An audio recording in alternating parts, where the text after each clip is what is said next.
Les mangroves protègent les côtes de l'érosion et des phénomènes météorologiques extrêmes et contribuent à la qualité de l'eau en filtrant les nutriments et les sédiments. Elles sont aussi le lieu de reproduction par excellence de plusieurs espèces aquatiques.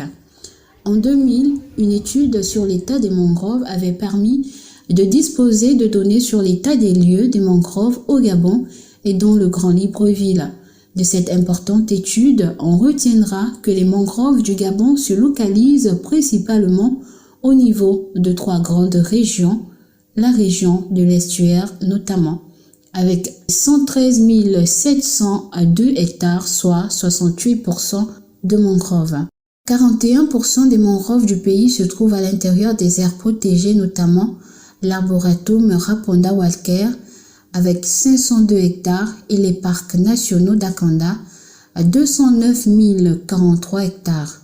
Les mangroves du Gabon couvraient à l'époque une superficie de 16 803 027 hectares, soit 1% de la superficie des forêts du Gabon, 24 hectares.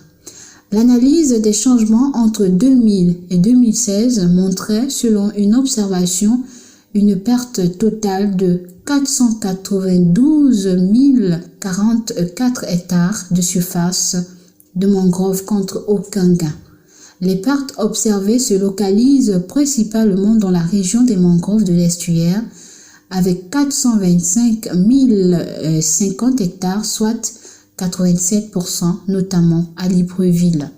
Pour les autochtones du quartier Ozungé, Poubelle, zone côtière à Libreville, les mangroves sont de plus en plus détruites et le quartier devient inhabitable à cause de la pollution due au fumage intensif du poisson, explique Georges Ngondo, habitant du dit quartier.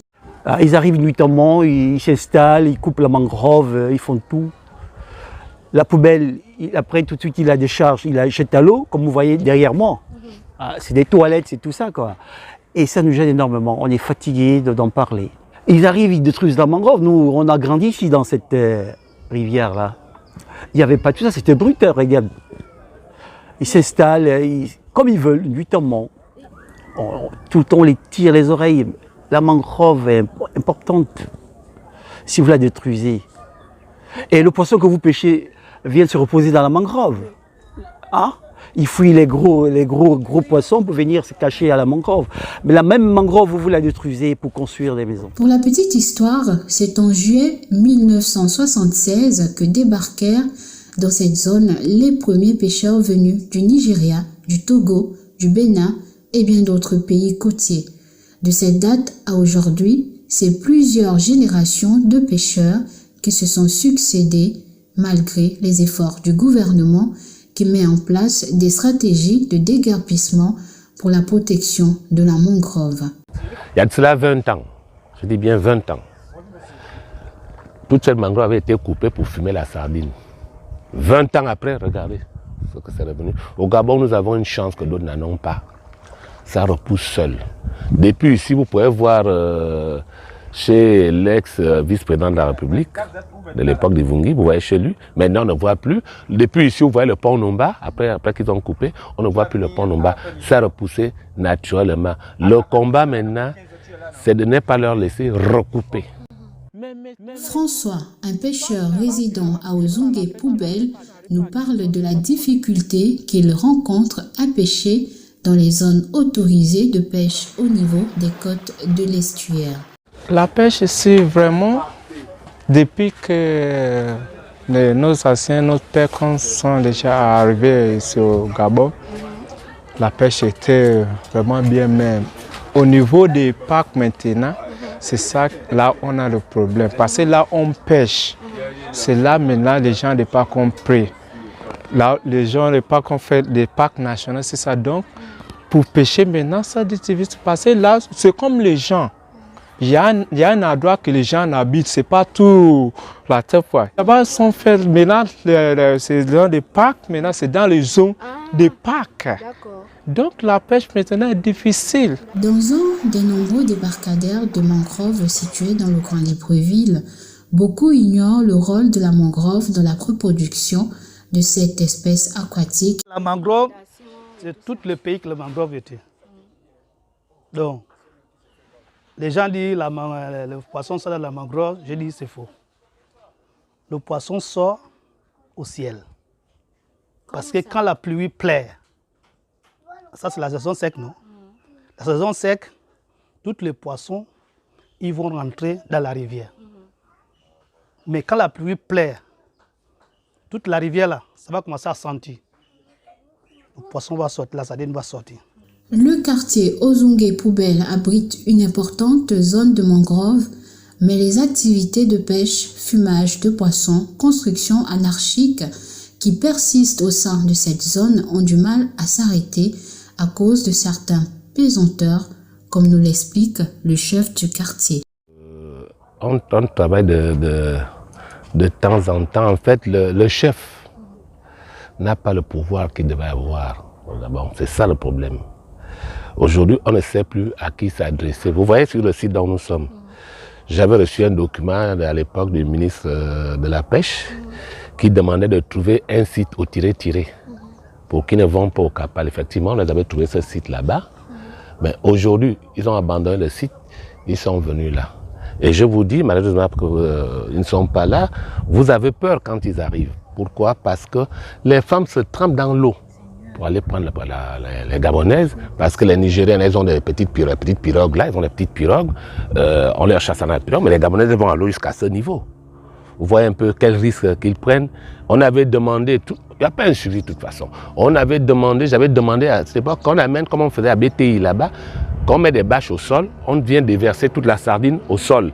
Et comme ça, on se rassure à chacun. Ça n'a pas vu le jour, malgré ce que j'ai dit. Et on est là parce que tu prends une décision aujourd'hui, demain tu as un coup de fil qui arrive pour dire, monsieur le chef, laissez tomber ça, c'est bon. Qu'est-ce qu'on fait? On subit en silence. S'il n'existe aucune loi qui protège la mangrove au Gabon, selon le président de l'ONG Plumeria, le gouvernement met en place des moyens pour protéger la mangrove, tout en s'appuyant aussi sur les droits de protection de l'environnement, à l'instar de la loi numéro 007/2014 du 1er août 2014 qui fixe les dispositions spécifiques à l'applicable à la protection de l'environnement en République gabonaise. Elle détermine un certain nombre de principes généraux de la politique nationale de protection de l'environnement contribuant à la promotion du développement durable.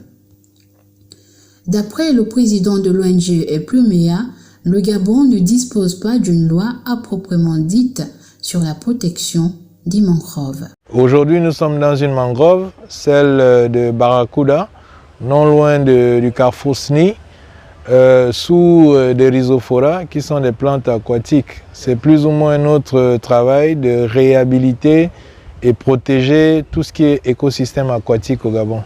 Alors, au niveau de la situation des mangroves, comme vous pouvez le constater, derrière nous, il y a une cité sur pilotis. En fait, c'est un écosystème qui souffre des pressions anthropiques, donc les pressions de l'homme, l'urbanisation anarchique. Au niveau de la pêche, on pêche rarement dans les mangroves, sauf certainement la collecte des crustacés comme la pêche des crabes.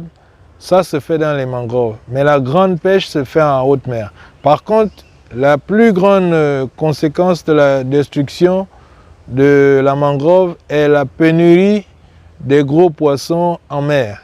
Parce que ces gros poissons se développent et naissent dans la mangrove. Ils grandissent dans la mangrove, c'est une zone de frayeur.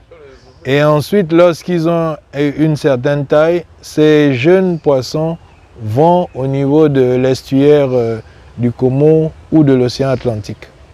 Avant, l'État prenait, en matière de pêche, je crois qu'il collectait juste des données sur les types de poissons qui étaient récoltés dans les mangroves. Mais en matière de protection et de sensibilisation des pêcheurs, en matière de sélection des espèces que l'on doit collecter dans les mangroves, cela n'était pas fait. Et en plus, il n'y a pas de loi qui protège la mangrove aujourd'hui. Nonobstant cette absence de loi portant protection de la mangrove au Gabon, de plus en plus d'ONG se donnent pour mission de préserver la mangrove à travers des nuisances liées aux activités humaines. Dans un environnement où les terres et la ressource halieutique viennent à manquer, les pressions sur la mangrove sont davantage croissantes. Cet écosystème particulier a besoin qu'on lui accorde plus d'attention. Sans cela, la disparition de certaines espèces de poissons, de certaines crustacés et même des oiseaux qui y vivent est inéluctable. Le Gabon s'est engagé très tôt à préserver l'environnement en 1960 par la mise en place d'un fonds forestier et en 1972 par le ministère de la Protection de l'Environnement qui a vu le jour. Il semble évident que la mangrove reste le parent pauvre de la politique de protection des forêts au Gabon.